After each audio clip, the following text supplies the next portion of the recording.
Oh, we're doing an icebreaker, so I think you shouldn't record yet. Thank you, Lani. We'll move on straight to our icebreaker.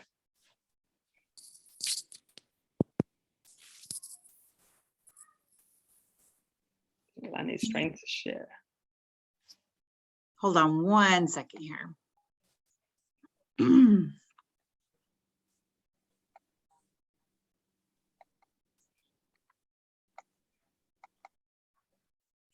Great. Thank you so much, Lani. So how are you all doing today? I have a scale of rubber ducks and a scale of 1 to 9, as you can see there in the photo. It's how are you doing today in this moment? You can use the chart box to share. Please put the number of the duck that matches what your current state and give a reason why.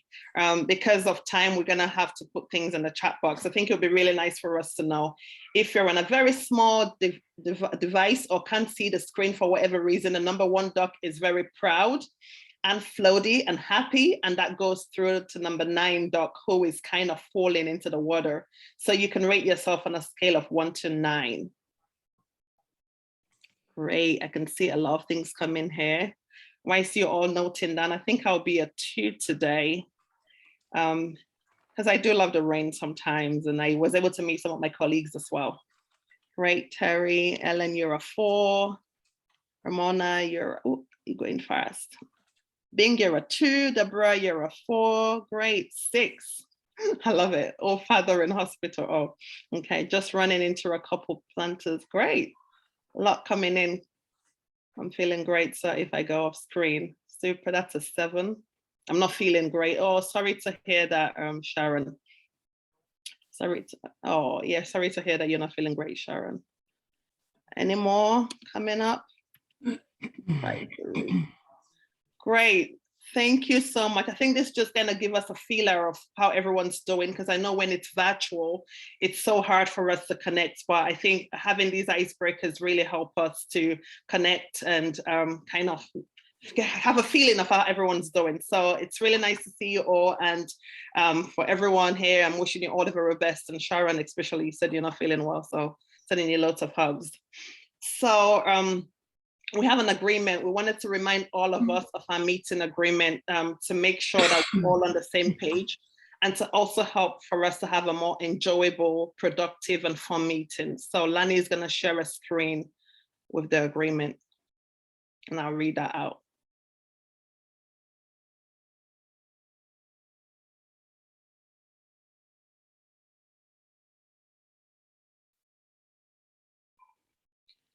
So it's the BCCI agreement, and the first one is to keep comment on the topic.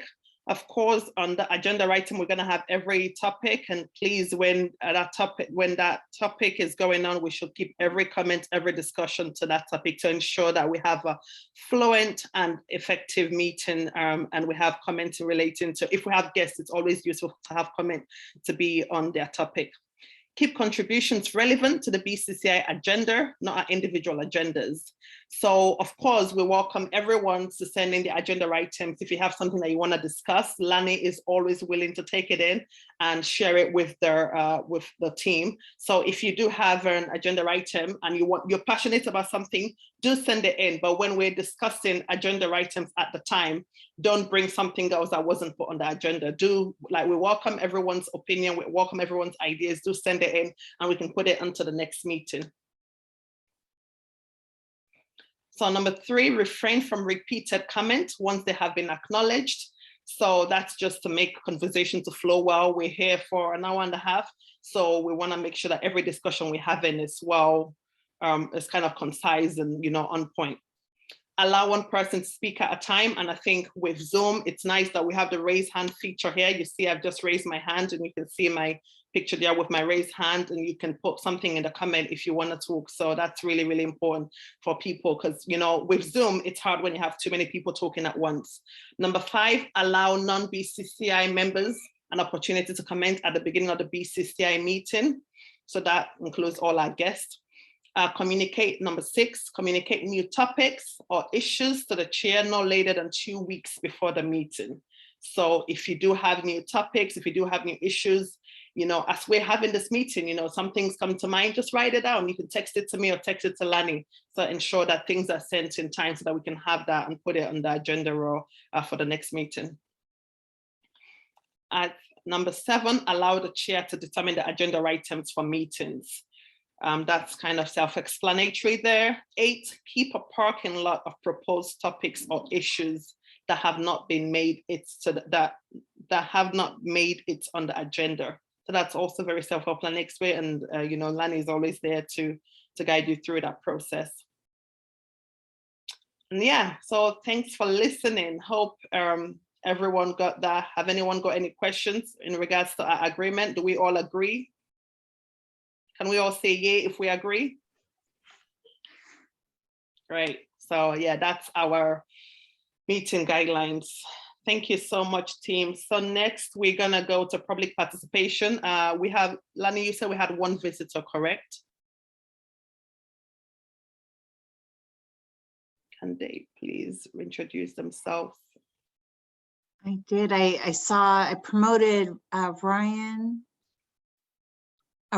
Decker. There we go. Hi, I'm Brian Decker. I live in the Highland neighborhood, and I am a former federal prosecutor and public defender. I'm running for district attorney in Washington County. And thank you so much for letting me sit in and watch today. Thank you so much for attending our meeting. You're very welcome. And now for our council liaison update from Councilor Hasan.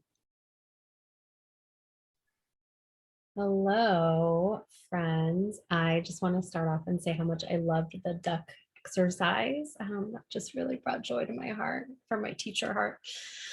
So I've got a couple things. I'm dropping them in the chat. The first thing is the strategic goals and priorities. Last Tuesday, City Council weighed in a pretty long-ish work session to finalize our strategic goals and priorities. And so the agenda bill that's there it's in our consent agenda, which means tomorrow we will very likely vote on it. And it identifies the priorities that I shared with you and then specific goal areas, which helps design what the city manager will focus on and our city staff will focus on for the next year. So that's in the chat for you to take a look when you would like. The other link is the event that we are having. The Patricia Research Center for the Arts is having their ribbon cutting tomorrow. We've got our first show the following Tuesday.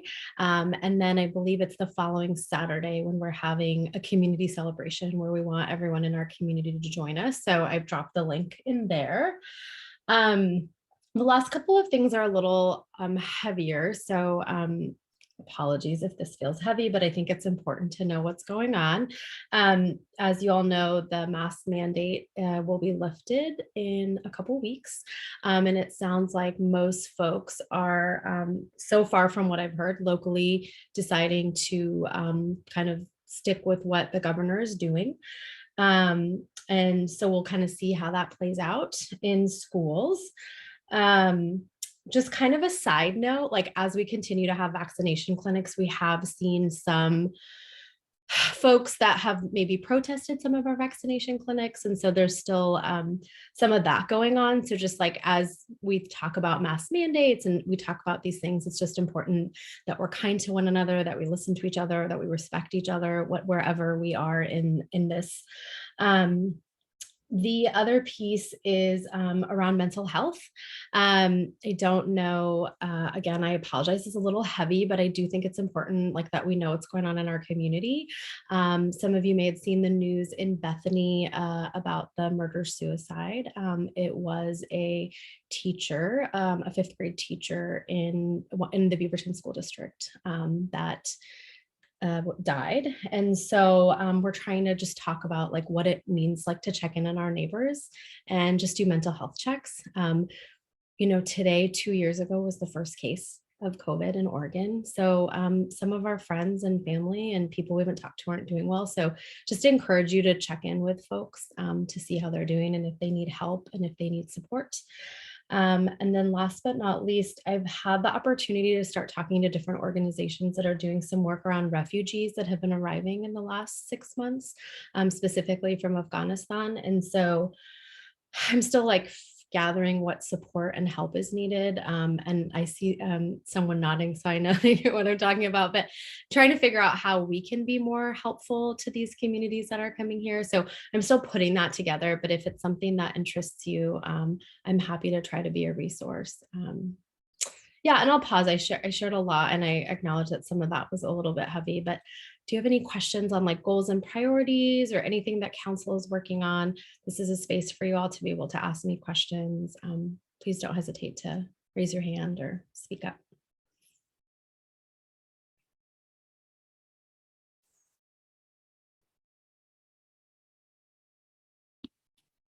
Any questions? Thank you so much, Councillor Hasan. Thank you. Now, the mental health thing has been really, really important. I think I volunteer at the Beaverton school, and we had a teacher appreciation day, and I was able to go in, but the teachers were just saying how much grateful they are to have parents in the school, and they can't do it because of COVID. They don't have that much support. So I think it's really important. And that's why I did this icebreaker. I'm trying to make it fun because I know it's really hard being virtual. We know when we were meeting in person, after the meeting, I remember, talking in the hallway with people, but we don't have that anymore. So we have to just make the most of what we have here, by interacting. And again, at the end of this meeting, I'm going to encourage you all to stay, and we can have, some conversation outside of the meeting that is about how we're feeling, not just about the meeting. I know the meeting is important, but our mental health, caring about each other is so much important. So if you do have time after the meeting, do stay for a catch up, the way we used to do it when we were in meeting in person. Thank you so much. And now we move on to draft code for housing options, and that's from Rob. Welcome, Rob. Thank you. I will share my screen.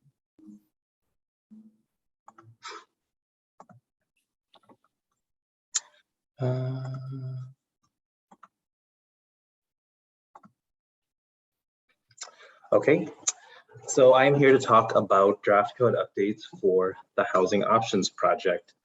This is our 7th meeting with the BCCI. We started coming in 2018. And I've heard, because there are several new board members, it would help to establish some context. So instead of just talking about what's new in the past 3 months, I am going to kind of take a step back and establish the big picture before we go into the code updates.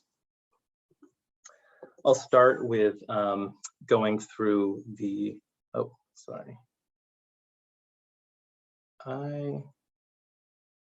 I'm just realizing this is not the right presentation. I'm sorry about that. I'm going to pull it up real quick. It's very similar, but not quite the right one. But those kids are so cute. Let's just look at them.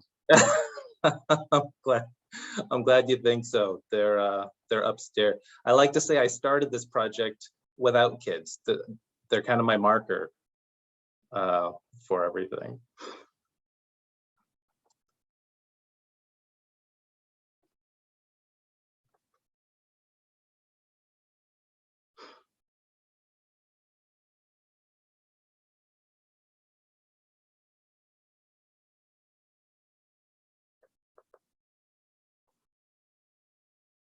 Great, sorry about that.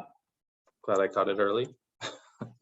So I will establish, go over the project overview. I'll explain how we're using a racial equity toolkit for this project. I'll briefly cover what we did in phases 2 and 3. We're now in phase 4, which is the last one. And that will lead us to our discussion. So I mentioned this project started in 2018. And one thing it's trying to do is comply with a new change in state law called House Bill 2001. I will talk about that later. But the reason I mention that is because a lot of cities in Oregon are trying to do this work now, but we actually started it a year prior and we tried to make it Beaverton specific. So we kind of had a head start and we tried to do it our way. And the goal is essentially to update our development code to allow a mix of housing types at a range of price levels in the city's residential areas. This includes single detached homes, ADUs, plexes with up to 4 units, as well as townhouses and cottage clusters. The idea for this project, it goes back about 10 years. It starts with a community vision, but over time there have been other city council approved documents that provide policy guidance for this project. And what we're trying to do is provide an adequate supply of housing, create more balanced housing options, help seniors age in place, adopt strategies to address displacement, as well as advocate for the development of smaller homes and improve equitable access to these homes. To help make this happen, we have a housing 5-year action plan that basically takes the policies in those plans and then turns them into real projects with funds and action items. And Beaverton is really trying to meet the full spectrum of housing. But what this project specifically is focusing on is more what we call workforce housing and market rates housing.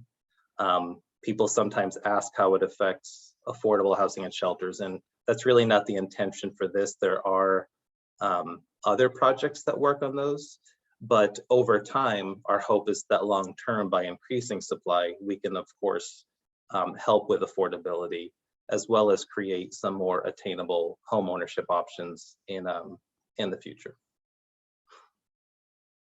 Earlier, I mentioned that state law affects this project, and that is known as House Bill 2001. This was passed in 2019, and it's a new Oregon law that requires middle housing, and that's all of the housing types I talked about before, from flexes, townhouses, and cottage clusters.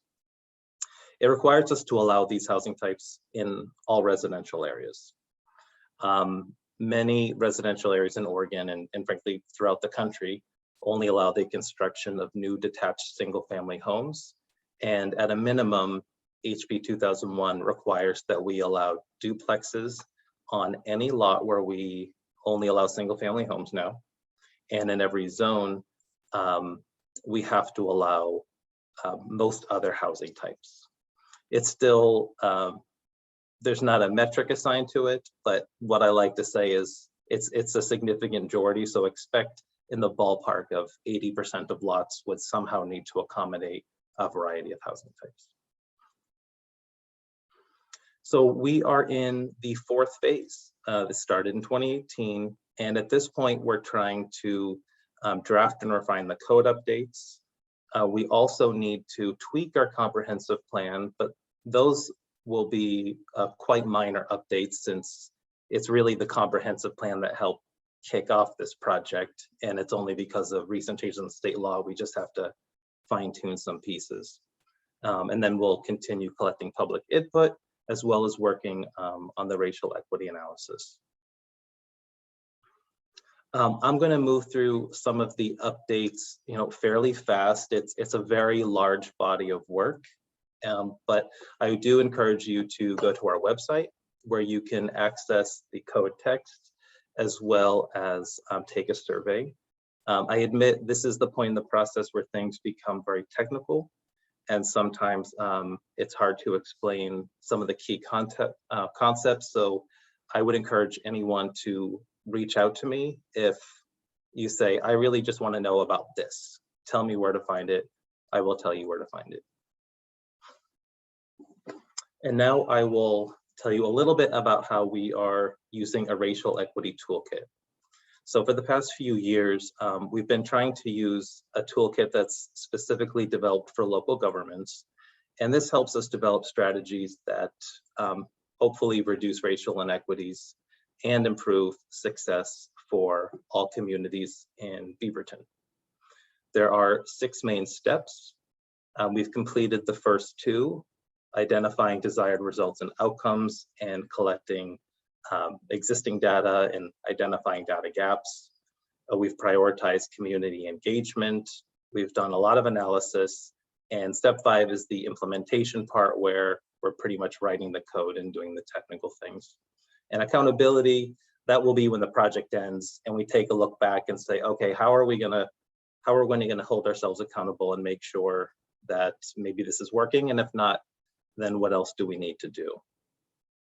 And I think to understand why this is important, it helps to review a definition of how we're using equity in this project.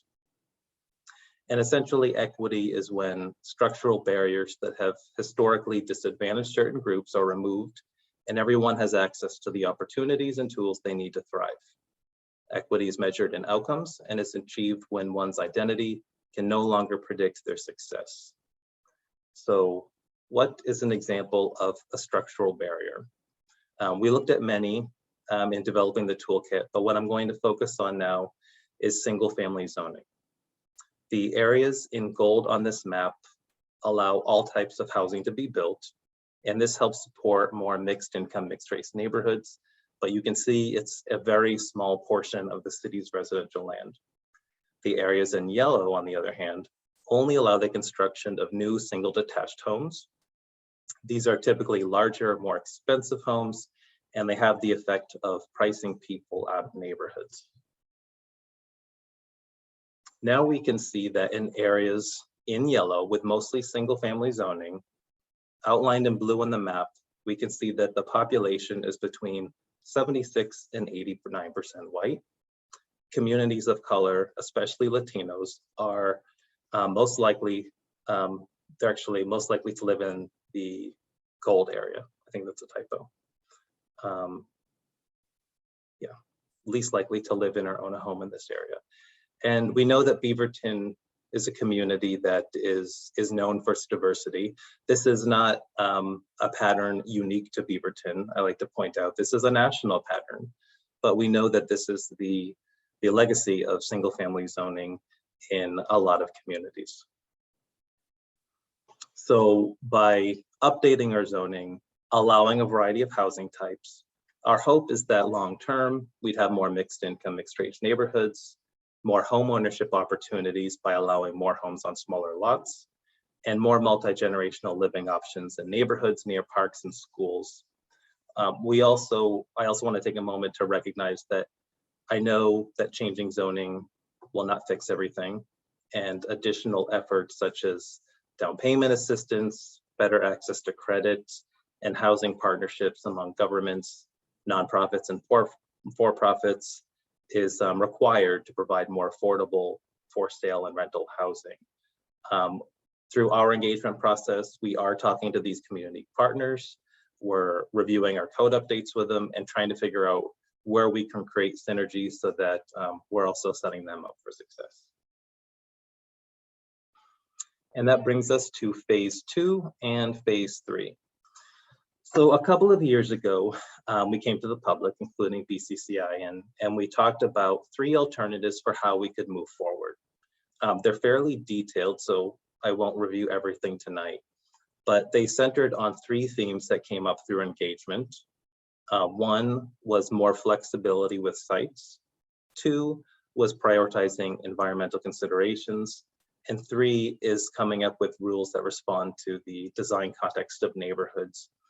And when we talk to people, what we are really trying to look at is the tension among home size, parking, and nature on sites. And what is the right balance of these ingredients that works for different people, and does it vary by neighborhood? And what we came up with was a singular preferred approach that combines all 3 themes: flexibility, context, and community. With flexibility, we're trying to promote more housing variety and find ways where different building designs can respond to site and climate. With context, we're thinking about what do homes look like in certain neighborhoods, what do streets look like, and how can we customize rules so that new homes respond to the existing context. And for community, we're requiring outdoor open space and promoting housing design to help neighbors get to know each other. Something we heard repeatedly from people is that new housing should help build community, and This goes for existing neighbors who realize there can be tension when there's changes in their neighborhood, but they want to support different types of development. So how can we do things that brings people together? And we've also heard from people that might be residents in a triplex or quadplex that they want to be able to host, socialize, and get to know their neighbors better. So that's what's driving some of these design decisions we'll talk about. And this is just a preview that kind of gives you a big picture of a neighborhood block in Beaverton, of what things could look like. I'll go through each strategy more specifically on the following slides, but you can see that we would allow a variety of housing types on one block. You can see that a single detached home, which is blue, might be just a little bit smaller than a triplex or quadplex, which is in purple. Setbacks might be, are proposed to be reduced in each zone, and there would be some off-street parking requirements, but in its current form, it's not too much because we're trying to also allow some outdoor space, and we'll be requiring tree plantings as well. So that is a really quick look at 3 years of progress from the Racial Equity Toolkit to the alternatives and the preferred approach. Now I will talk about what is in these code updates. So we have a new zoning map. We're essentially taking the existing zoning map with 6 zones and then merging some boundaries into 4. This largely complies with what we need to do to comply with House Bill 2001.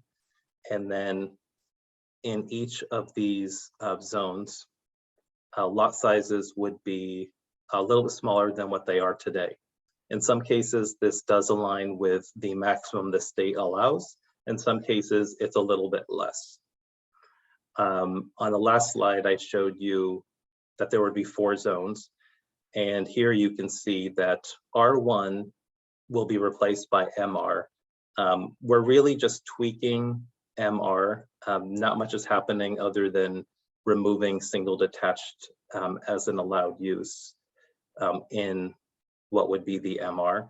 And the reason we've proposed that is because if we allow single detached, we need to allow all forms of lower density development that are covered by House Bill 2001. And it doesn't make much sense considering that's our high density district. R2 would now be RMA, same boundaries. But R4 and R5 would combine to form the RMB zone, and R7 and R10 would combine to form the RMC zone. Setbacks would be reduced in several of the zones in order to help make it more feasible to fit some of these housing types on there. So in the 3 new zones that I'll talk about, mainly RMA, RMB, and RMC, front setbacks will be 10 feet and rear setbacks are 15 feet. We've heard from some people they would like more flexibility with side setbacks, so we're proposing to allow side setbacks of 3 feet internal to land divisions only, and for most other cases, side setbacks are 5 feet. What this means essentially is that if there is a row of single detached homes and somebody wants to demolish and replace one of those homes with a duplex, sidebacks are still 5 feet, no exceptions for that. But if there's a larger development like we see with 45 Central, and there are homes inside of that perimeter, those homes could be 3 feet, but the perimeter would still be 5. And we're also proposing that 1-story ADUs can be 5 feet from the rear lot line. But if an ADU were to be 2 feet, then 2 stories, then it needs to be inside, outside the rear setback. And the reason we're proposing that is that we've heard from many people over the past 4 years that we need more single level living options, and sometimes that's hard to provide with these types. And by not allowing smaller units into that setback zone, we're inadvertently kind of forcing two-story structures, when really if there was a little bit more room to spread out, then you could have all living spaces on one floor. So that's why we're allowing it to be 5 feet from the rear lot line. But again, that's only if it's 1 story.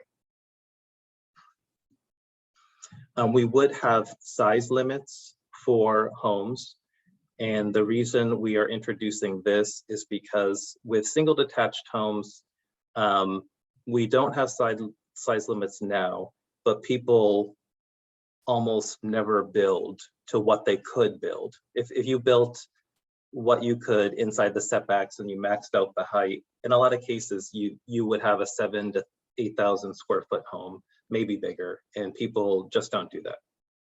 But if you are allowing a quadplex in that same area, then it really could fill out that space. So this is a way of kind of pulling it back a little and trying to make sure that there are some limitations on how big the buildings can be, but also allow them to be big enough so that units are reasonably sized.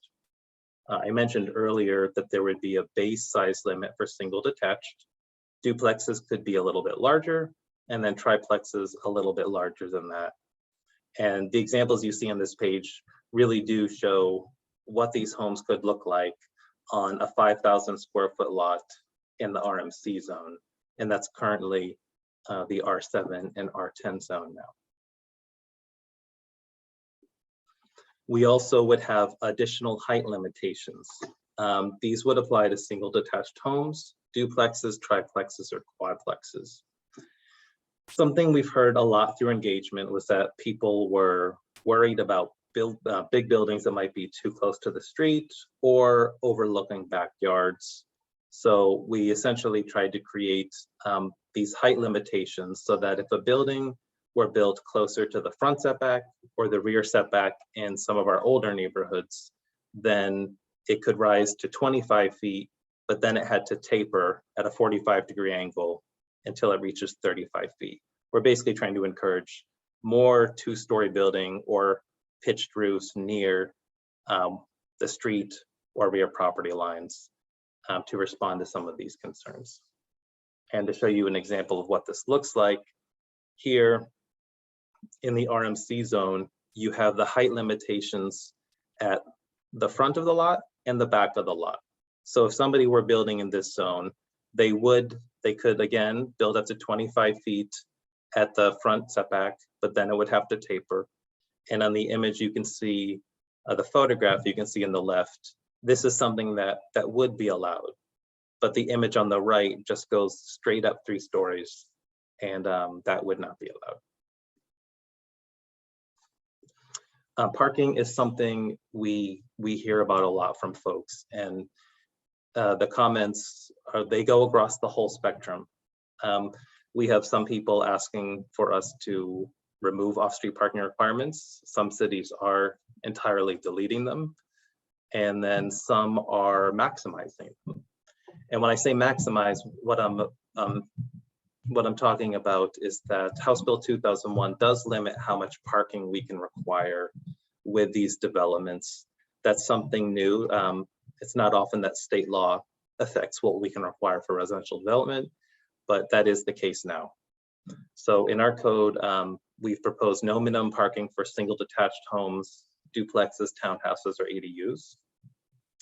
We've modeled this extensively, and it's pretty easy to fit parking, especially when you consider size limits and the flexibility with site configurations. It doesn't mean you couldn't add it. It usually works, but it just kind of makes it a little bit easier and gives people some flexibility by not requiring it. But with triplexes and quadplexes where there'd be more people, we would require up to 1 parking space per unit. That is the maximum allowed by state law. The same would apply for cottage clusters. So we cannot require more than that.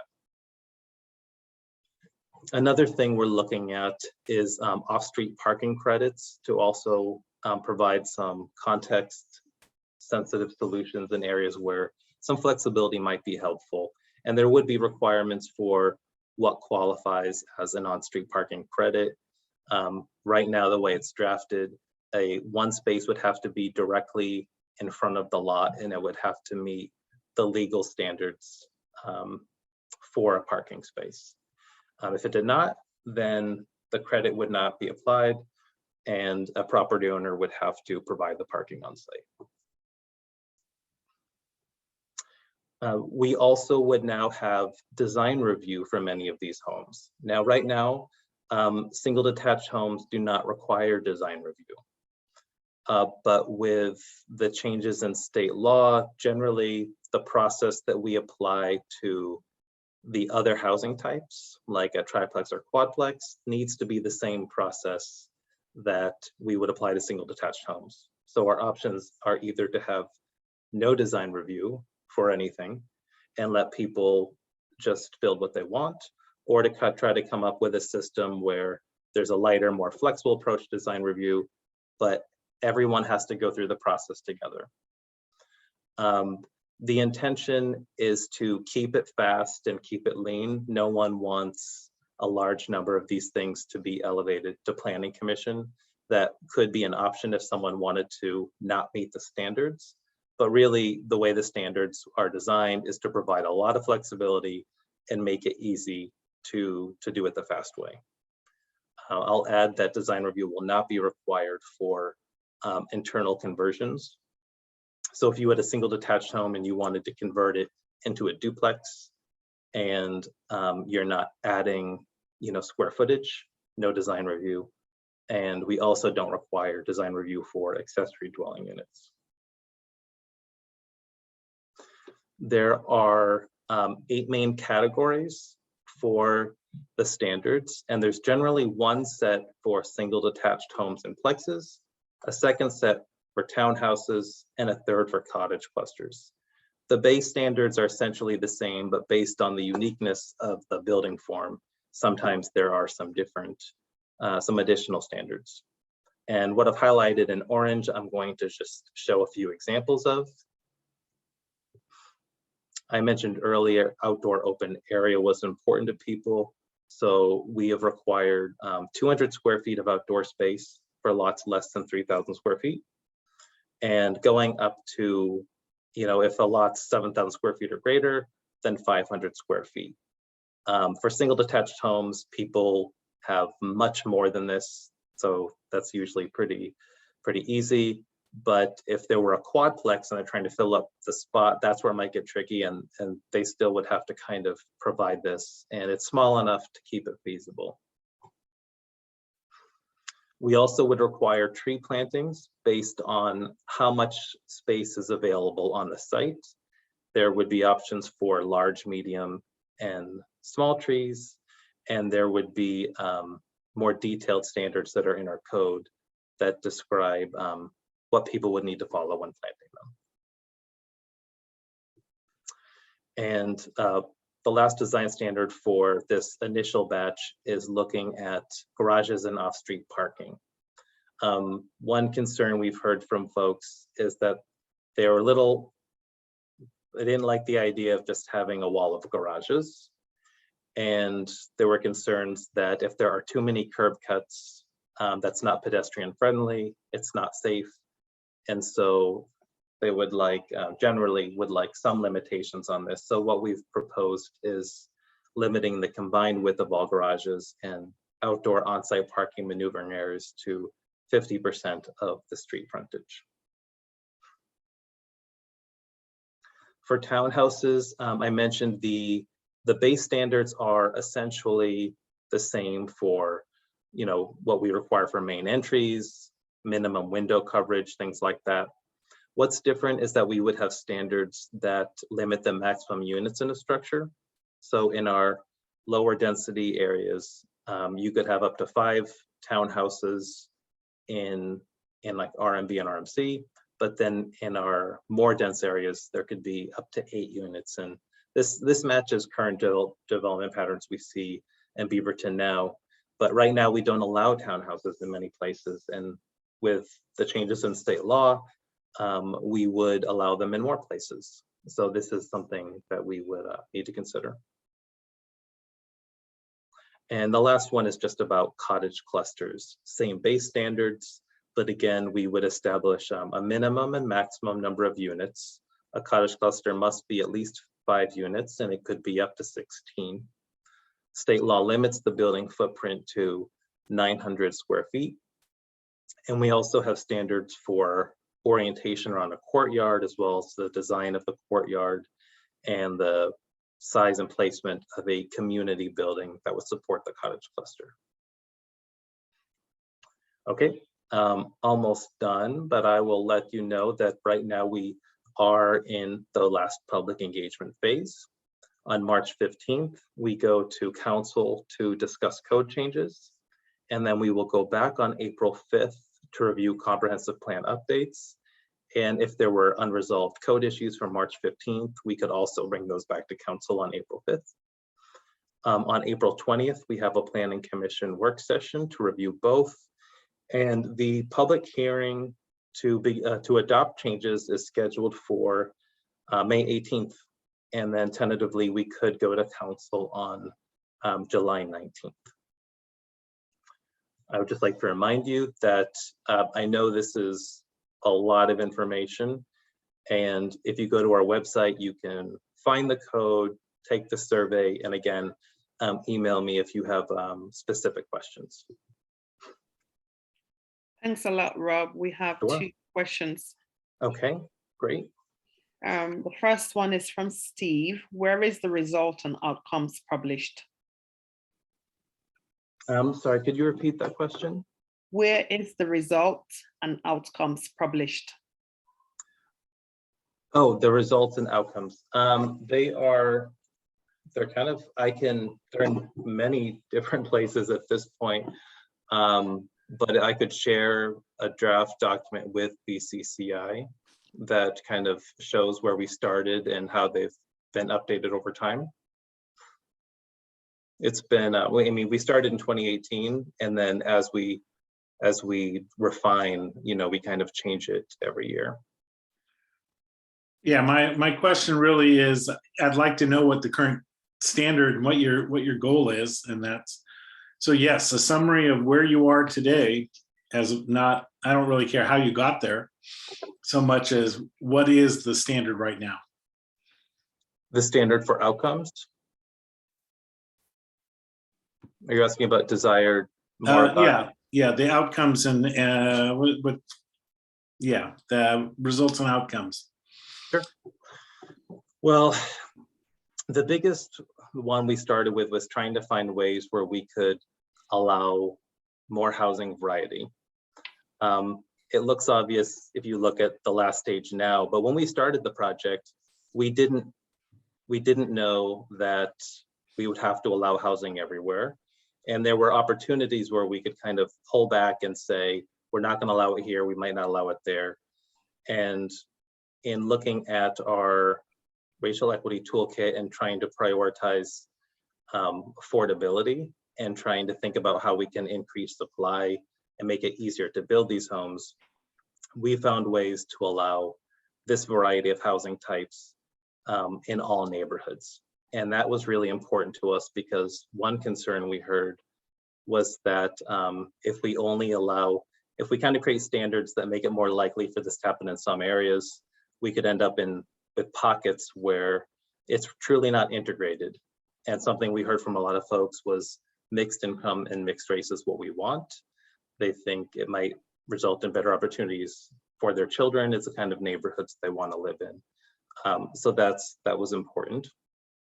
Another outcome was trying to balance the home size issue and make sure that we're creating homes that respond to concerns that were raised in the climate action plan, but also support multi-generational living. And so that was kind of a fine-tuning where we're trying to make them large enough, but basically not oversized, and trying to create access to green space. And that was another outcome we had. A lot of people said they just don't want large homes with more parking. It's important that we prioritize outdoor areas and trees. So how are we going to come up with a plan that does that? And another thing we've worked with, and this one has been hard, but it's trying to prioritize more single level options, because a lot of these housing types are often stacked or involve stairs, and people don't always build elevators. And so we've tried to create strategies where it's easier to kind of extend, to try to keep as much of the, all the main components of a dwelling unit on the first floor, so that at least one of the units in these types could be single level. Does that answer your question? It answers it in a very, I'm gonna say, vague way. I really would like to see it written so that in one sense, the whole project in the end can be held accountable, not just, well, we tried to keep things multi-generational, multicultural. That's really broad. And so I'm just looking for that to be a little more, I hate to use the word codified, but at least written down in one place, not in 5 documents. Yeah, I appreciate that. And it's making me think about, in the beginning, I talked about our accountability section, and then I say it's not started because we're not there. But the timing is now to figure out how we're going to measure success. And so I appreciate hearing that, and I can work on that. Okay, thank you. Sure. Okay, our next question was from Sharon. She says, years ago, didn't Beaverton have a design review committee separate from the planning commission? I think that predates me. We don't have I know we don't have that now. But I know the other day I was stumbling across a document and there was a design review handbook from 2005.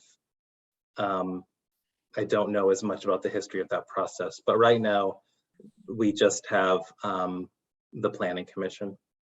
My time back on planning commission was back in the late 90s, and I believe it was then that we had the design review committee as a separate entity, if I remember right. I will add that I don't go as much into the process. There would be 3 application types, and it can take some time to explain it, but the idea is that the first 2 would be more administrative. They're processed by staff. The third one goes to planning commission. We really want to make it easier to process at the staff level because we know it adds time, we know it adds money. No one's trying to create a lot more work for planning commission, but that is an option if somebody chose it. Cool. And Councilor Hasan did post a link here. She said it's a good reference for, I think it's what, am I right to say this is a discussion, right, Councilor? Is this? Yeah, I think Rob does a good, there is a website where all of the documents and all of the work live. So it could answer some of the questions that came up. So I just linked it in there. Right. And Sharon noted that Bridge Meadows is a great example of multi-generational mixed use with community open space, just in case anyone want to look that up too. It really is. It's a wonderful project. Is there, I realize this is a lot to process. Is there one thing that concerns people more than others that they'd like us to take a look at?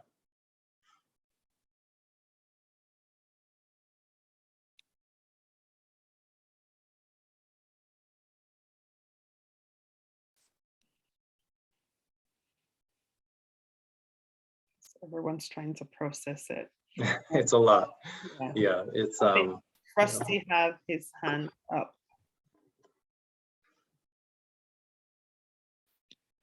Trustee, are you speaking?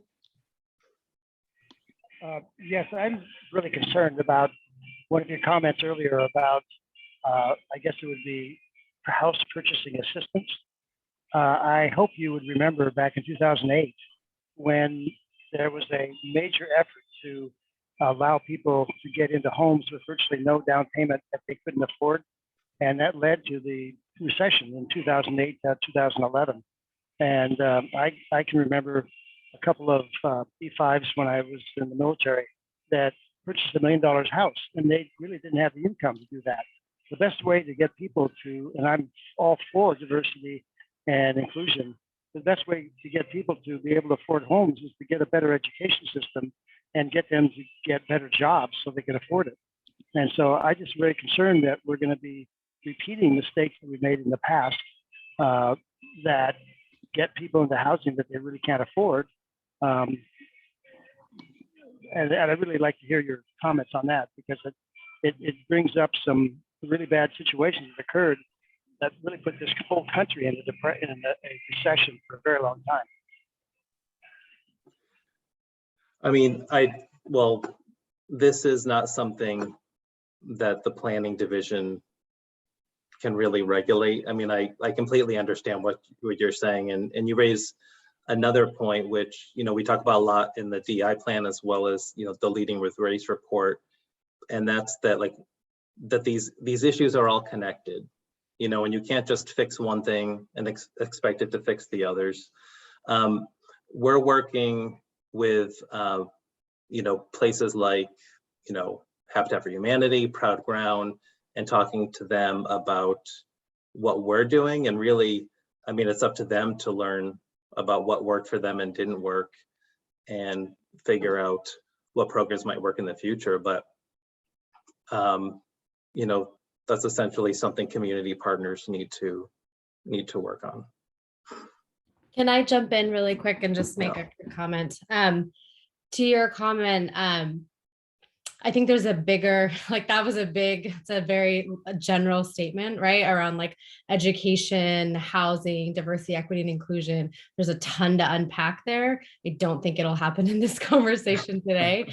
I'm happy to chat with you maybe separately to talk a little bit about that, but I want to be careful about saying things like, you know, better education will lead to X. There's a lot of structural issues that have not allowed some folks to be able to achieve, you know, the dream. And so we need to, that's a very different type of discussion that this might not be the right place for it, but I'm happy to, you know, connect with you or others who maybe want to talk a little bit more about that.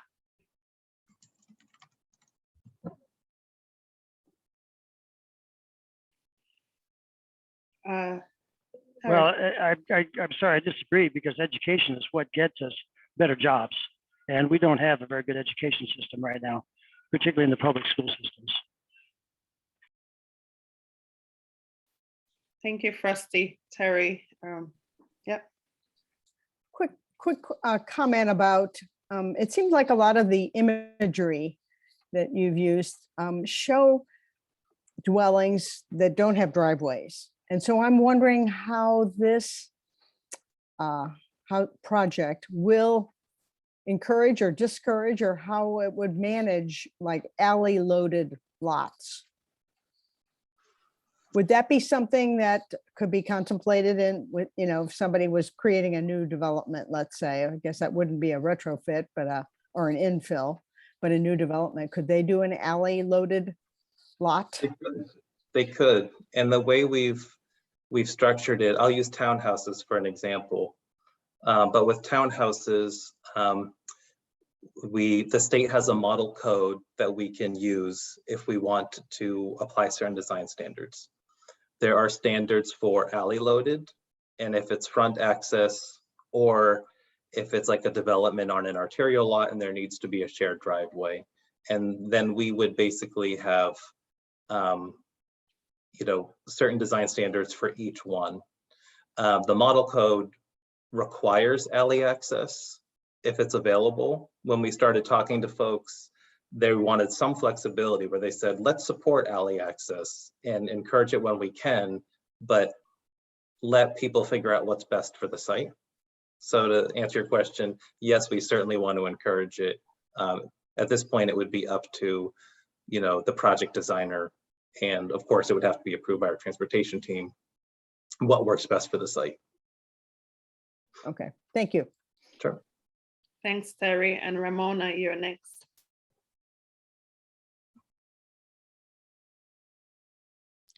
Yes, I noticed that one of the driving goals that started the whole thing was to help seniors age in place.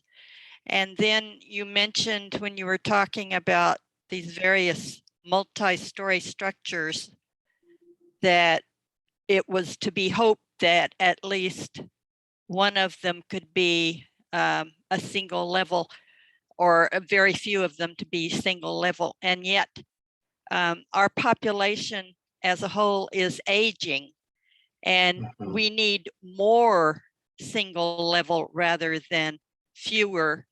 And all these multi-stories, so many of them are not putting in elevators. And that's, I see as a serious problem.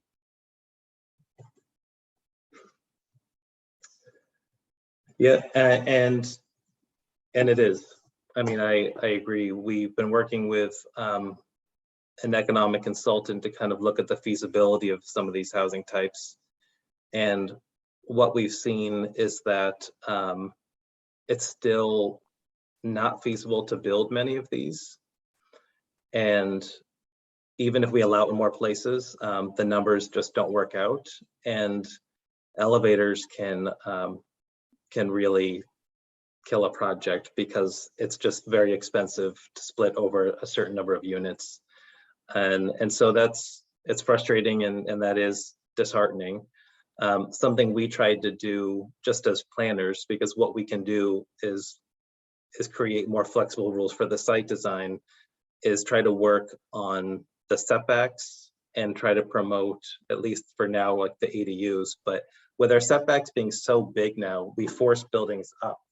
Now the setbacks are reduced. It's allowing people to put more of those things on a townhouse, like all of the like you could put a bedroom, a kitchen, and everything else on the lower level of the townhouse the way this is designed. It's not required. We don't have requirements for what are called like visitable units, where you would have to make sure everything is on one floor. That would be a conversation we would have to have with other decision makers if it's something that we would require. It's a bigger commitment. It's a financial commitment. It's not something that staff can make, but some cities like Portland, they are looking at requiring more visitable units where you would have to make it ground level. I know there's been legal issues with trying to get it to work, and we're kind of looking closely at what they're doing. But I know they've had a lot of I hate to use the word setbacks in a different way, but it's been hard for them to get it to pass in a lot of cases. But it is something we're tracking. All right, thank you, Rob. And I think Sharon, you have your hand up. Rob, you pretty much answered it already, but there was one slide that you had that had 3 housing units next to each other with driveways. Each one had driveways. And it just prompted me to write down a comment to myself about the shared driveway, which you kind of addressed. But I have a friend that was in Portland where the 2 driveways were together, and they were not snout houses. They were the garages were set back and the houses were brought forward. And it seemed to work pretty well, so that slide that you had with the 3 distinct driveways separated led me to something that you already kind of addressed, which was the shared driveway. Okay, great. And yeah, and there were, I don't know if everyone's familiar with the term snout house, where the garage comes out much closer than the front of the house. But we did hear a lot of concerns about that too. And when we talk about setbacks, we're allowing the house to be closer to the street. We have requirements about where main entries would be located and how much window coverage should be on there. But garages always have to be set back at least 18.5 feet, just for safety reasons, because if they're not, they're going to hang over the sidewalk. So even if you built the house 10 feet away, you could have a shared driveway that's 18.5 feet from the sidewalk. And, that would be a much more safer design. Regrettably, I live in a snout house. My garage is 8 feet from the sidewalk, which doesn't feel legal, but it must have been legal when it was built. Wow. Right. Thank you everyone for your contribution. Rob, do you have any last comments to make? I don't. I know I've said this a few times, but I just want to say that again. I know it's a lot. So if you say I'm really concerned about parking, I want to know what you're doing about trees, then I can tell you what the takeaway is in this 200-page document, so that you don't have to dig and try to figure it out on your own. So just reach out to me if you have any more questions, and I can provide answers. Great, thank you so much, Rob. And I'm sure Lani will include his contact details in there when she's sending out their the email, follow-up email after the meeting. Thanks again for your time. Thanks everyone for the Thank you. contribution. Welcome. And that swiftly moves us to Rachel for the Year of Trees project. Hi, everyone. Thank you for giving me some time on your agenda today. Let me share my screen and I'll get started here.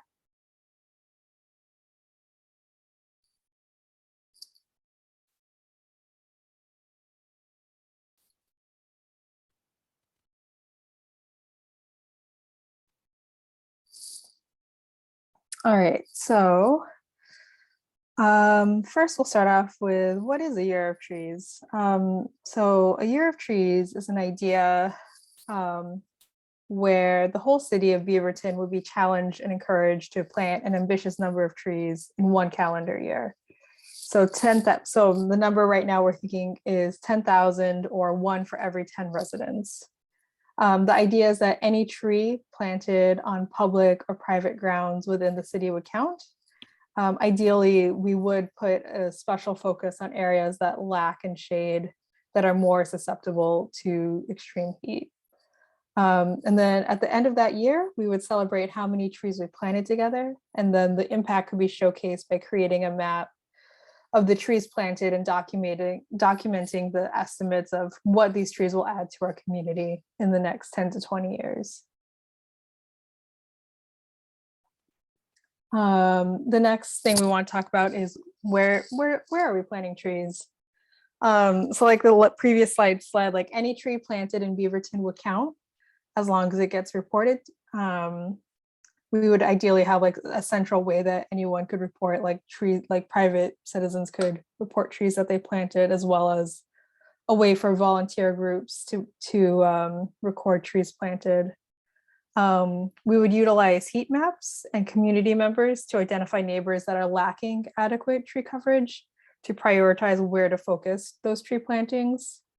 Some examples would include like public grounds, like street trees, parks, school grounds, as well as residential spaces. We would like this program to provide low or no cost trees for residents who would not otherwise afford trees, and potentially connect volunteer planters to residents who would not be able to plant a tree on their own. And then the next question are, what trees will we be planting? We want the trees planted during a year of trees to reflect our own native ecology, as well as thrive in our changing climate.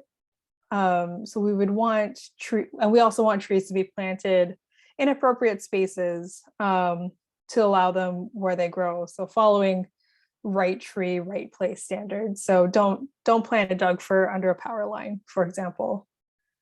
In order to help residents and volunteer groups pick appropriate trees, this project would need to do appropriate outreach and education and utilize existing city resources, as well as hopefully partner with Friends of Trees, other areas of groups with expertise like OSU Extension Services and the Oregon Department of Forestry.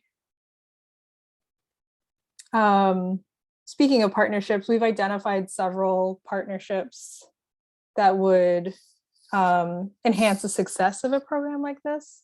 The city of Beaverton would be what was primarily responsible for managing marketing and sponsoring of Year of Trees.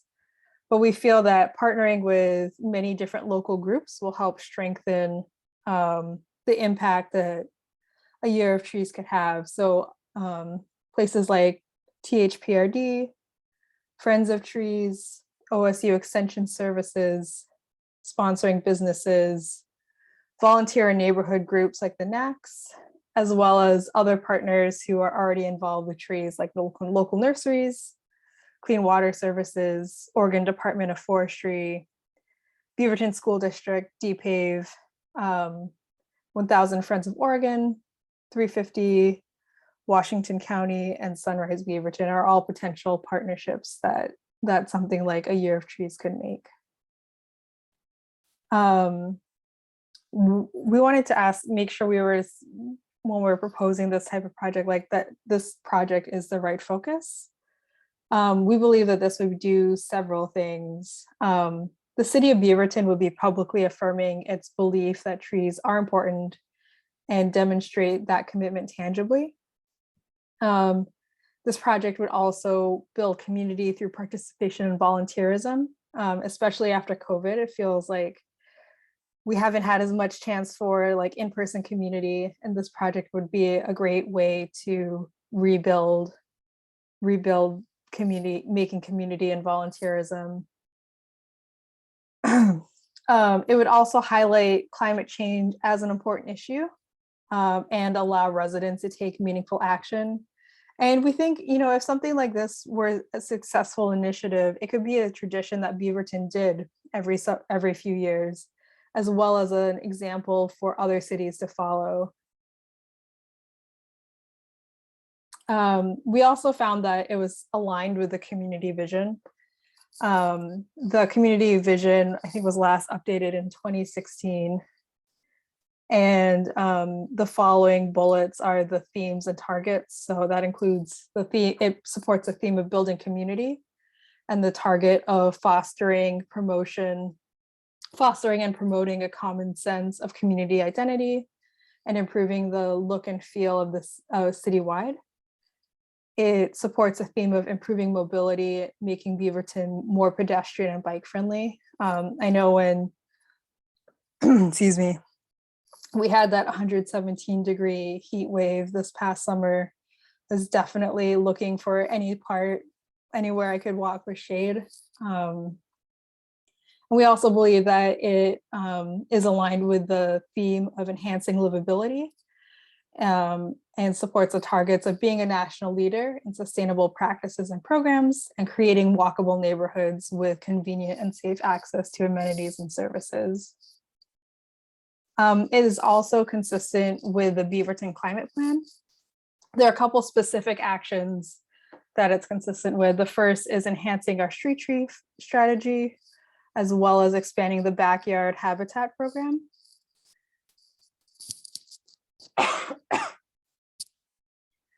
And it also is consistent with the report stating that trees are very important, especially for reducing heat islands and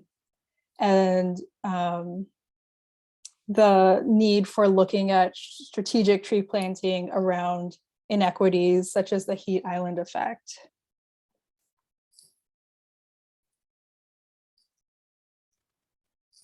We identified, if this project were to happen, excuse me, we identified several ways we would be engaging the community. So first would be education and outreach on how to plant trees, which trees are best to plant in our area, and how to maintain those trees.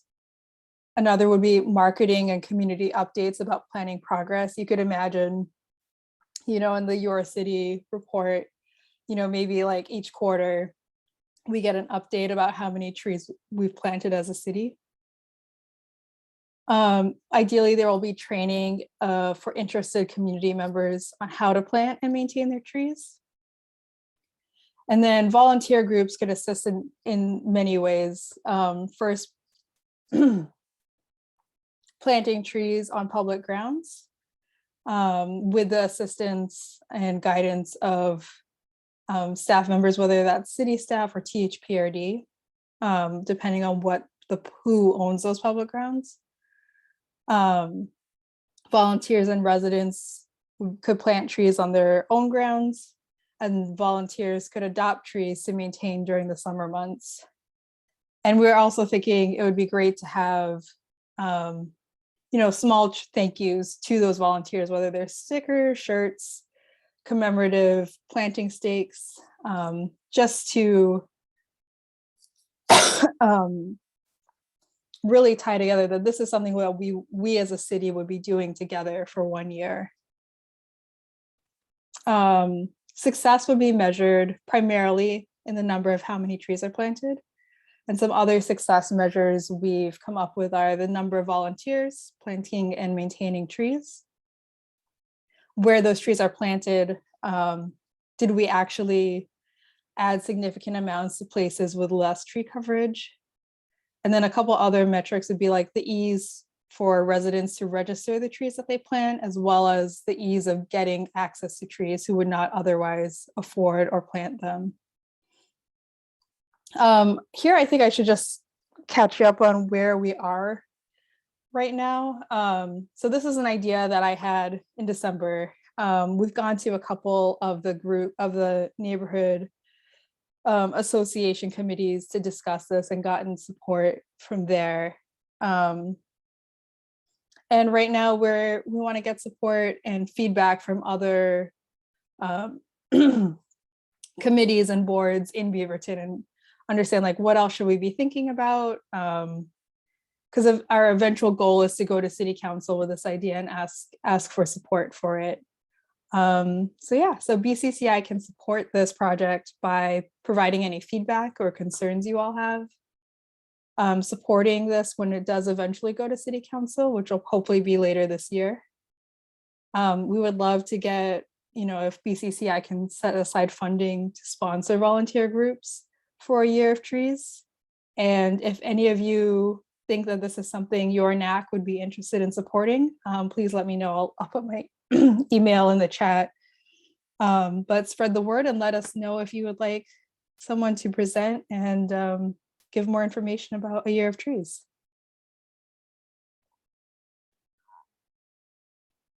Thank you so much, Rachel. We have one question from Rick. Has this already launched?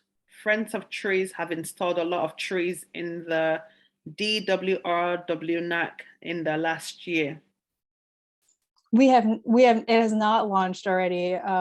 This is just an idea that started back in December, and we're trying to build support for and get feedback for. Great, thank you. And I think Frosty, I'm not sure, Frosty or Sharon, who went first. I think it might be. This is Frosty. Yeah, I like your idea. The only concern I would have is make sure you get trees that the roots go down and not out, because the city planted some in our neighborhoods back in the mid 80s that caused the sidewalks to buckle up. So just make sure the roots go down. I'm sure the OSU Forestry Department can help you with that. Yeah, Thank definitely. We definitely want to be making sure the trees that go out, especially if they're subsidized, are trees that will be sustainable for the long haul and not be disruptive. And next we have Sharon. I'm going to tag on to Frosty's comment, and I'm really glad to see that probably Jared is the arborist who has revised the street tree list, and also backyard habitat was mentioned later of the perspective, people who are going to get involved. I'm part of that program in my own yard. I do want to ask you if, because I've seen one of the presentations about this one tonight is far more comprehensive, and would like to invite you to our Sexton Mountain NAC to do a presentation on March 30th. If you're available, Mayor Beatty will be at that same, she'll be on the agenda as well, but I'd love to have this more comprehensive presentation if you're available. Yeah, so I might not personally be available.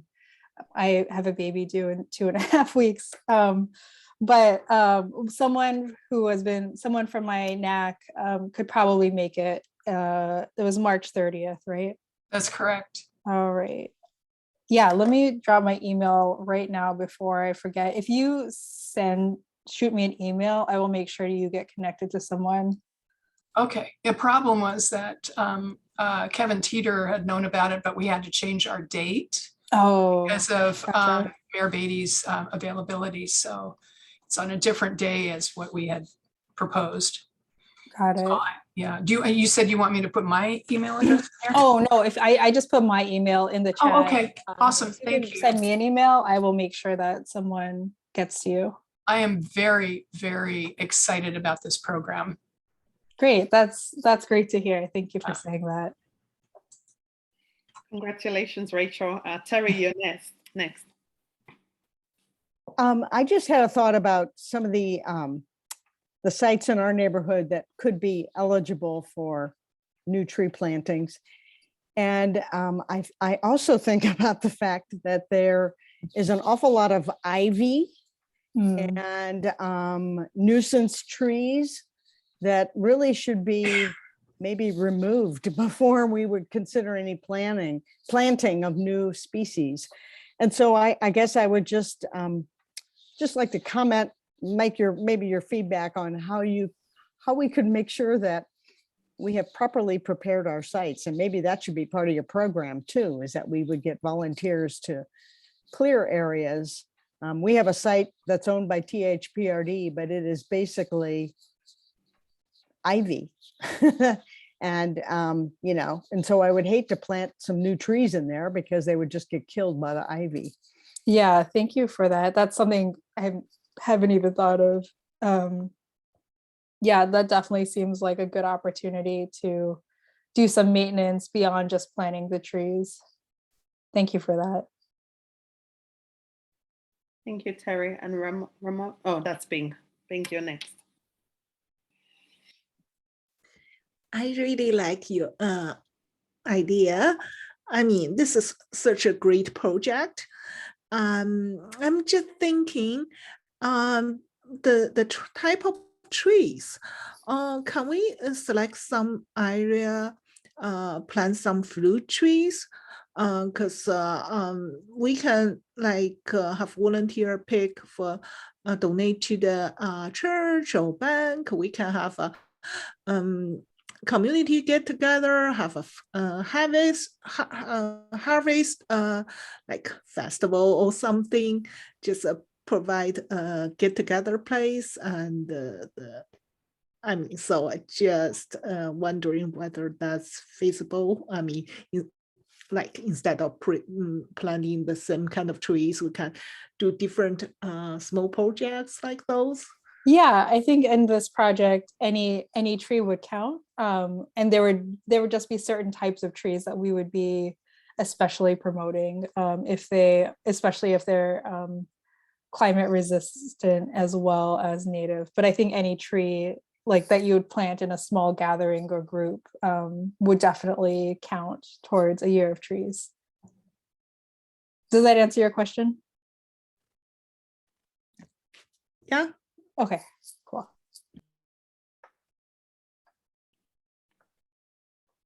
I think that was the last question we have, Rachel. Bing, I think you still have your hands up. That's okay. Thank you. Thanks. Rachel, do you have any closing comments?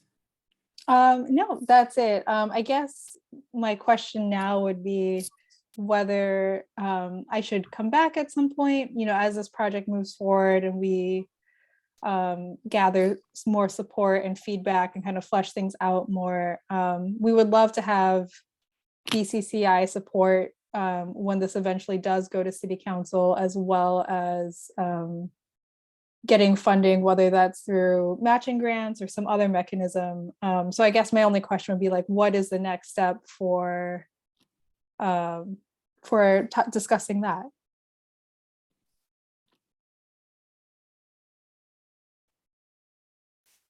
Right.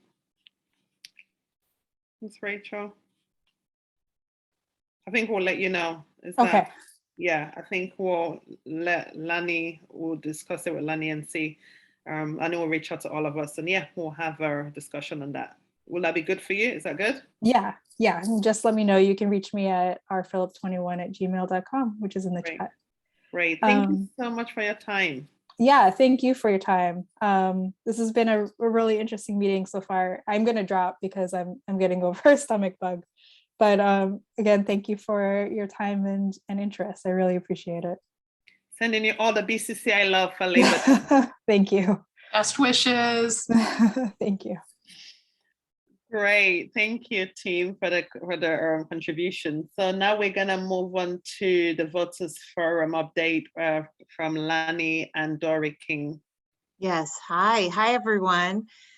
So since Erik Lehr is not here tonight, he is our subcommittee chair for the Voters Forum. I'm just going to share a few quick updates of what we know so far and just a quick little background about the Voters Forum.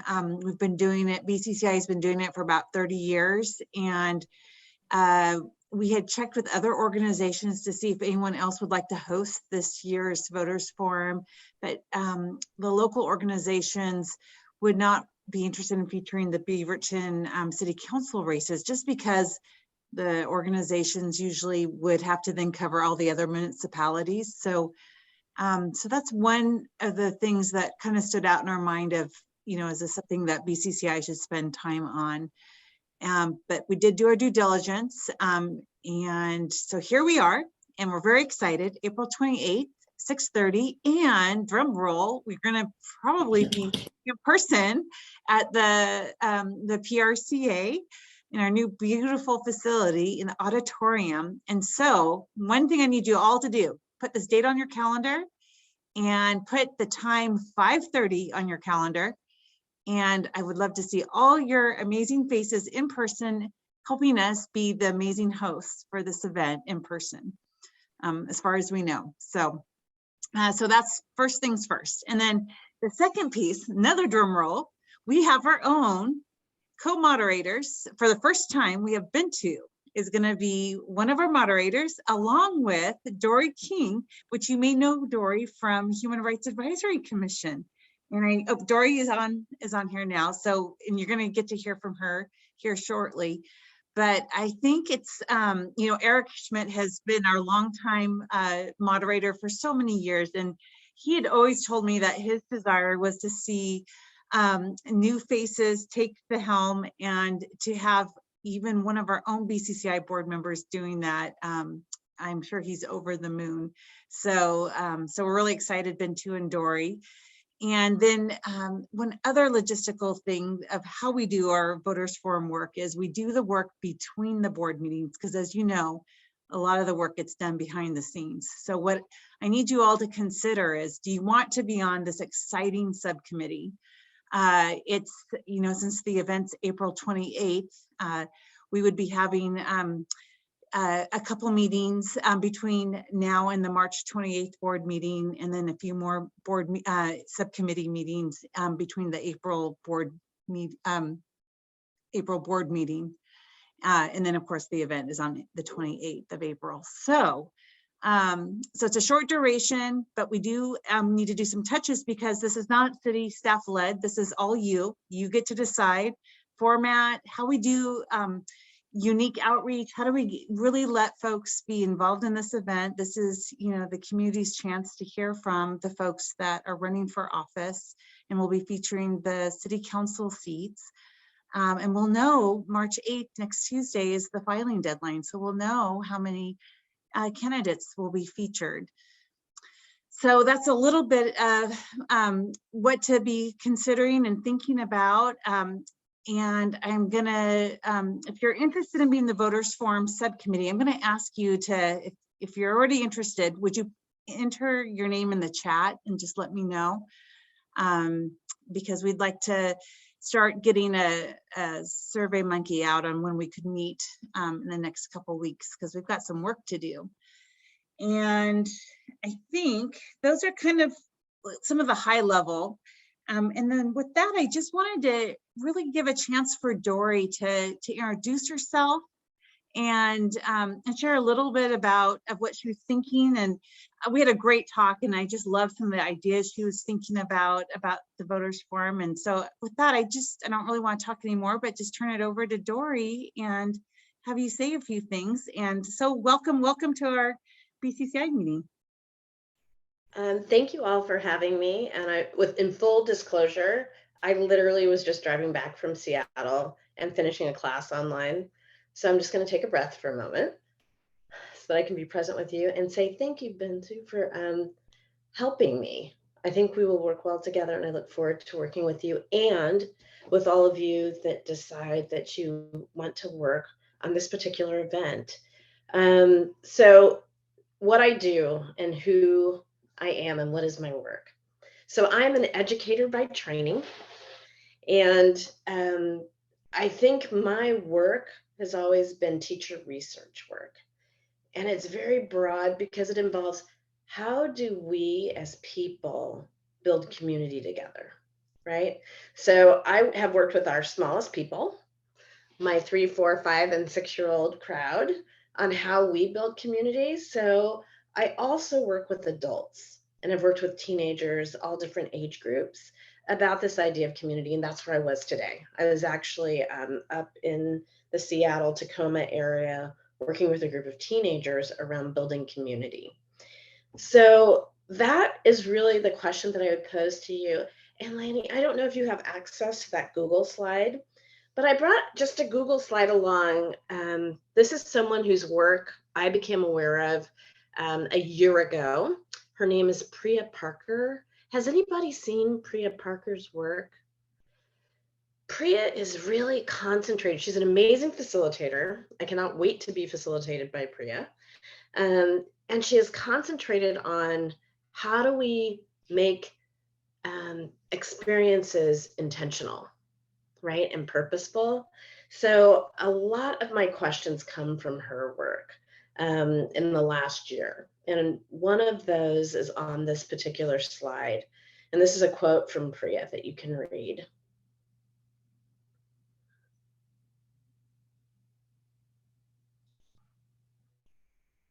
So, the question that I would start out with, and this is a rhetorical for you all to think about. What is the purpose of the forum gathering? And events can have multiple purposes. And I think that's one of the beautiful things about community events in particular. Sometimes it's the space. For example, you'll be gathering in the Research Center, which is this beautiful new space with 550 seats. And then the who is going to be invited? And who are the under-invited people in our community? And then the what. What is it you want people to feel during the event, before the event, and after the event? And what do you want them to know? What do you want them to walk away with? So those are a few questions for us to think about. And I know I'm looking so forward to meeting the folks that are going to be working on the committee. And I assume that I will work with you, and I'm looking forward to that. So I'll close out there. Does anybody have any questions for me about the explanation of what I do? And I can be more practical in that explanation if you would like to.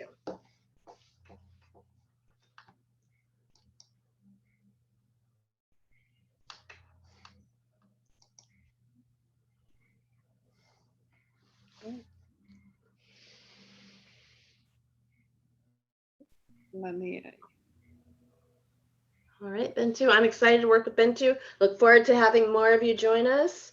And I will just stay and probably turn my camera off so that I can hear a little bit more about BCCI. So thank you all. Thanks a lot for your time, Dori. Great. So we move on to our January minutes. So Lani, we've all received the minutes. Lani didn't receive any changes or any update that needs to be made. So I move that we go on board to approve the minutes as it is. A motion to approve. Is there a second to the motion to approve the minutes? That's Sharon. second. Yep, I see Sharon and Ellen there. So then we move to approve it. Now we're gonna vote on the minutes. All those in favor of approving the minutes as they are. Great, Lani, did you see the count? Great, thanks guys. All those that are opposed to the approving the minute? Any abstentions? I guess you can abstain if you were not at the meeting. I can see Steve abstaining. Thank you so much. Okay, so we voted on the January minutes. Thank you to our wonderful minute taker. You're always amazing. And I know Lani always praises you and we appreciate you too. Great, and we move on to, I think we move to the city, our beautiful city updates from Lani. Hi, so I just have a few updates. The one is the Beaverton's community vision is getting ready, is now launching the citywide launch to get more input from community members. And also on a side note, they're gonna come to our April board meeting. So save the date for that. So if you've got questions or if you got certain things you want addressed, we can send that to the team that will be coming to present in April. And so for background, the Visioning Advisory Committee is the volunteer group that leads outreach efforts and is the primary authors and accountability partners for this plan. And this current update is going to consist of outreach to community members, surveys, virtual and live events, and other types of participation. So it's going to be a mix of things. And there's going to be different goals to include the community in the process, especially with a focus on intentional outreach to traditionally underrepresented groups, and also just being responsive to the changing needs of the community and developing a final product that's going to be useful to City Council and staff.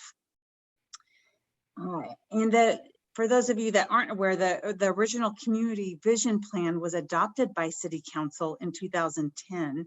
And the latest update was done in 2016, which included 5 goals and 104 actions. And milestones are compiled and shared each year. And in the BCCI handbook that you all received, there's a link to this, and you can go take a look at this for more details. And so I guess we just want to make sure that that's on your radar and that you help get the word out. And I'm going to put the link where you can also just go directly to the webpage to check out for more details. And then the other item is that, which just ties into our voters forum, next Tuesday is the filing deadline. And we just want to make sure that everyone's aware that if anyone's interested in running for this election, the deadline will be 5 o'clock next Tuesday, and that you would get the information in the candidate filing handbook. All of that is available at the city elections office at City Hall, or you can also go online and download the information. And we have positions that will be featured or open for positions. Will be council seats 1, 2, and 5, and council position 3 is the one that's vacant that was the Councilor Fagan seat. And candidates must be 18 years of age. I had someone ask, can a 16-year-old run? So no, gotta be 18. So no MEAB students can do this. And you have to be a qualified elector of the state and have lived in the city limits 6 months prior to the election date. And the primary election date is May 17th, and the general election will be November 8th. So those are a few details. I know you're our ombudsman out there in the community and often get asked those details. So I'll put these links in the chat. But do you have any other questions? All right. Thanks so much. Thank you, Lani. So we know we're still looking for new board members and for current ones as well to join our subcommittees. And we're going to have our subcommittee leaders to give a brief overview of each of the subcommittee. I am going to start with Ellen for the matching grant. Hello, we don't have any matching grants at the moment. And I will send out that application to you all, or Lani will. But matching grants committees where the NACs can propose a project. They can ask for up to $3,000 in money from the city, and they can use Lani's cat or volunteer hours, in-kind donations from other community members, and things like that towards their match. So it can actually be a zero out of pocket for the NAC, and things like tree plantings or movie nights when things settle down, shredding events, things like that. It's usually really exciting to see what the community comes up with. We're very supportive. Miles will definitely help any projects get off the ground and help out. And then we get to see the community show up and see the results. So are there any questions for matching grants? If you're interested, contact Ellen for matching grant. Thank you so much, Sharon, event subcommittee.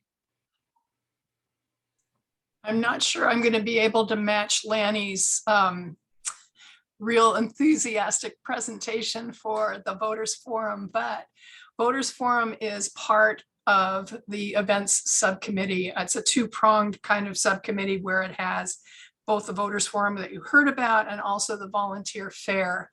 I will make a pitch for the volunteer fair. It was a Beaverton Awareness Day and Leadership Beaverton. That was our project at the end of Leadership Beaverton, and it was adopted by the city.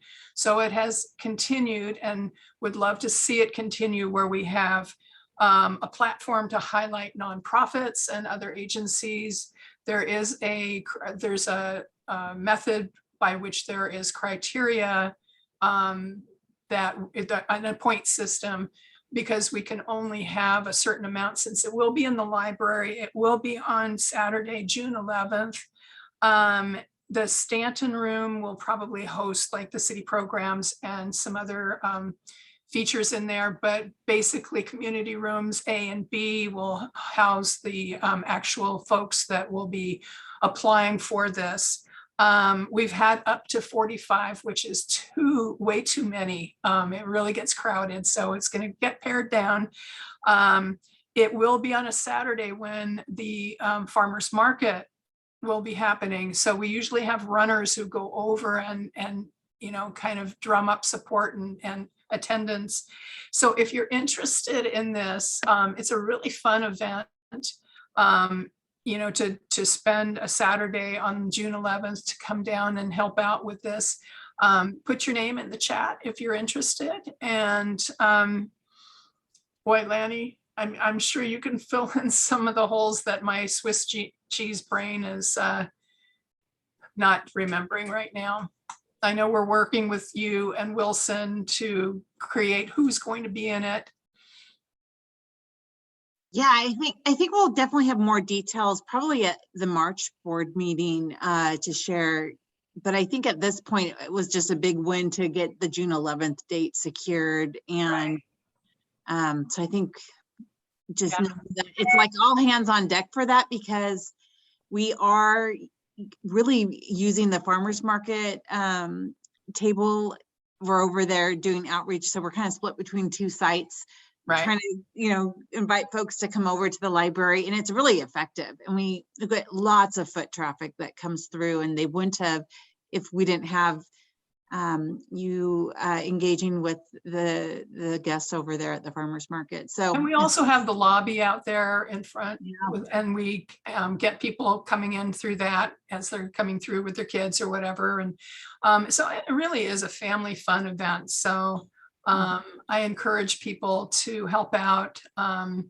Also, I want to make a pitch too that hopefully Terry and I will be helping Dori and Bintu as we hold up signs and tell politicians when to speak and when to stop.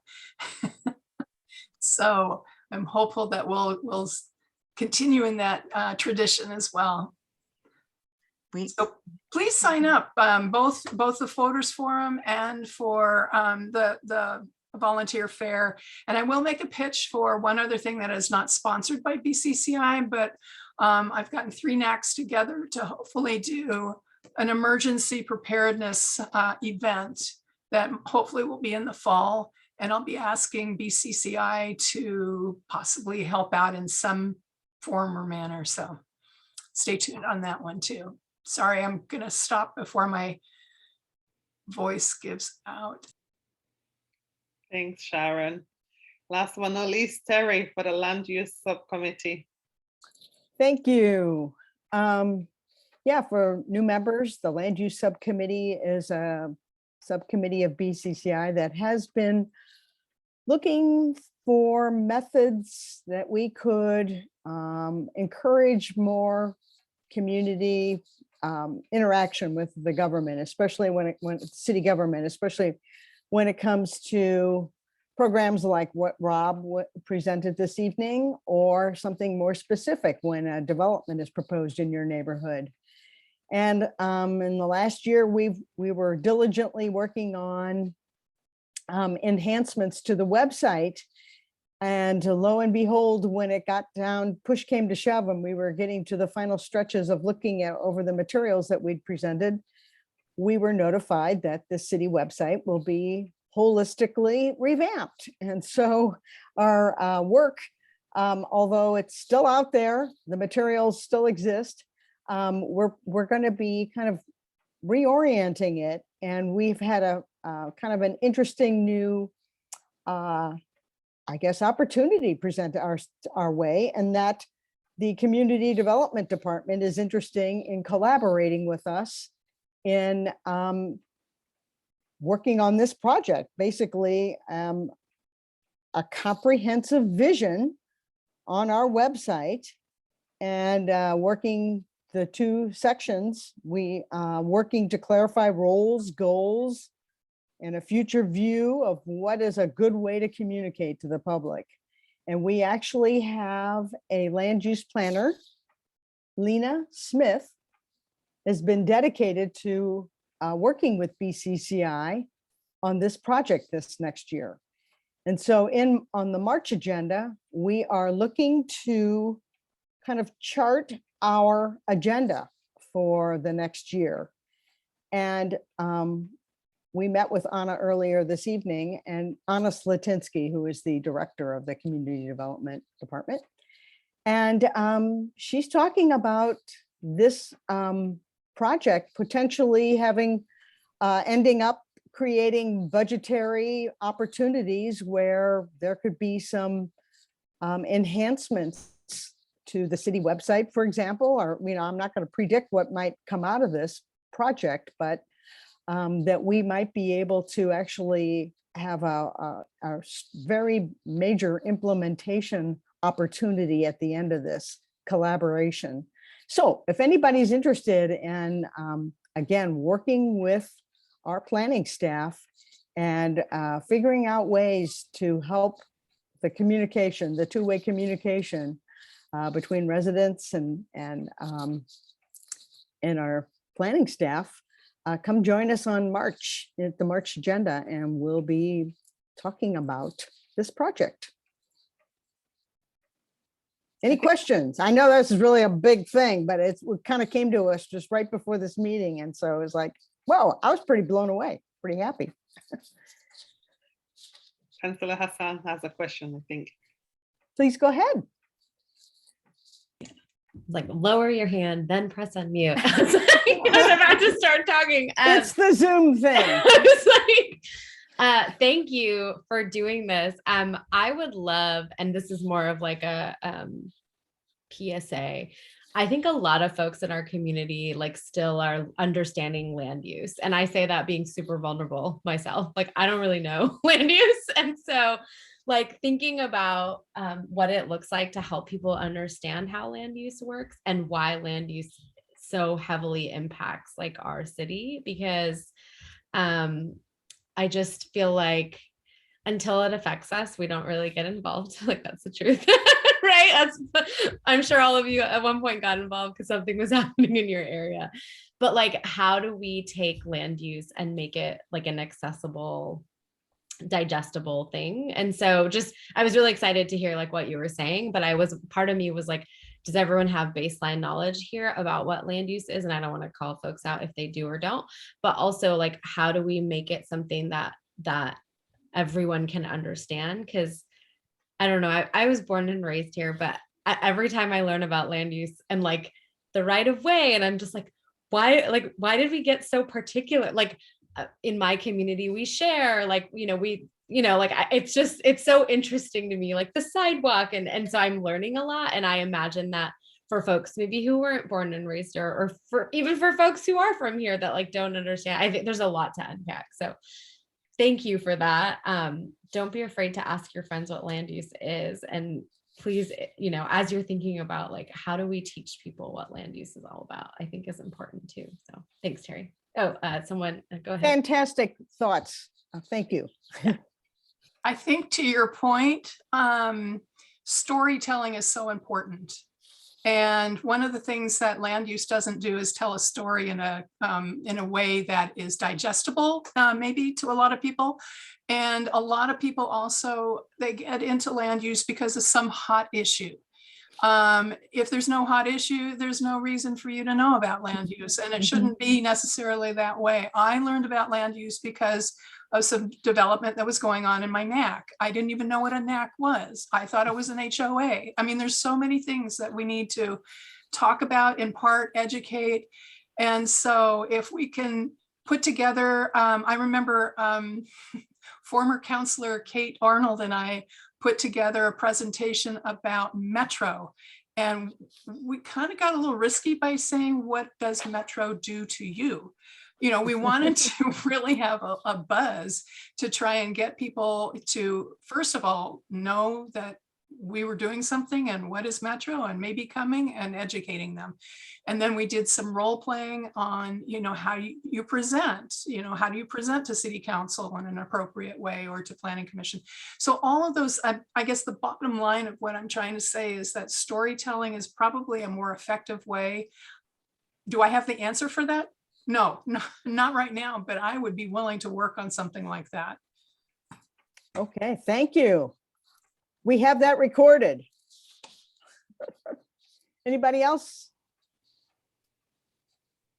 All right, thank you. Terry? Yes, go ahead. Kind of as follow-up to Sharon, and the whole storytelling and land use. Sharon, you brought up Bridge Meadows during Rob's presentation. That's a perfect example of, you could develop a whole story of how Bridge Meadows came to be, what it is, how it came to be where it is, because that also involves the Cobb property in the South Beaverton neighborhood, and land use, and neighbors getting involved in how that property was going to be developed, and finding a different place for Bridge Meadows to be developed. And so again, what it is, the type of housing it is, and so a perfect example of developing a story that explains to people about why you should care about land use and how the whole process works. So, okay. And Terry, I don't think I've communicated to you that I want to stay on the subcommittee. Fantastic. Thank you. Great. Right. Is that all we have? Thanks, Terry. Thanks, Sharon, and thanks, Ellen, for presenting your subcommittees. And now we move to Ellen, my very own abled Madam Vice Chair. Please hit us with all the actionable points and key dates. I'll try. Okay. If you have any more questions or comments for Nadia, please see her email in the chat. Please complete the Housing Options Project survey by March 14th. I have that somewhere. Here we go. I'll put it in the chat right now. Make Rob very happy. Year of Trees.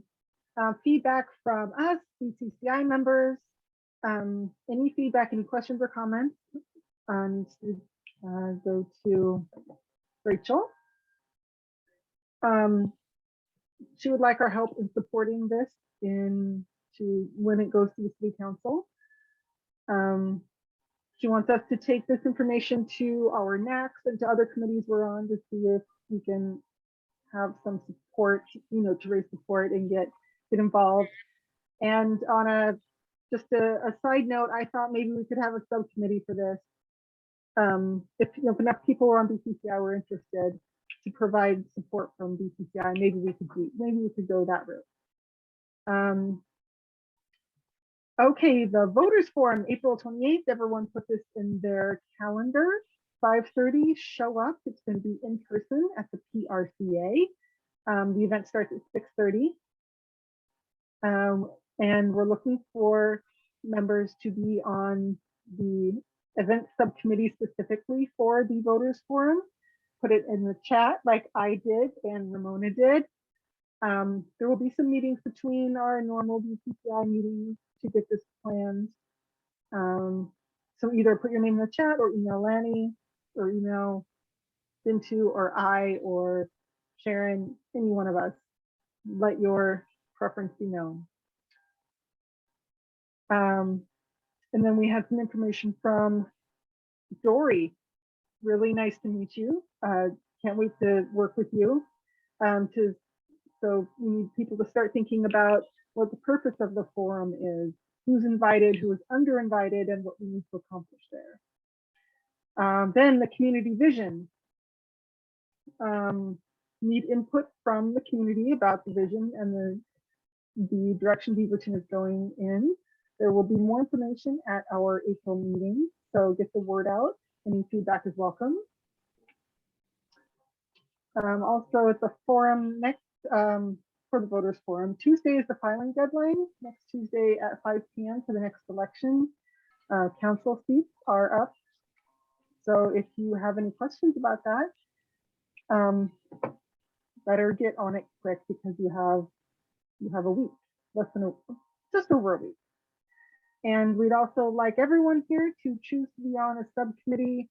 They're matching grants, events, and you can choose to focus on all events or the volunteer fair or the Voters Forum or land use. And you can reach out to anyone here if you have any questions or comments, but we'd really like to have your participation in one of those. Any other questions? Anything I missed?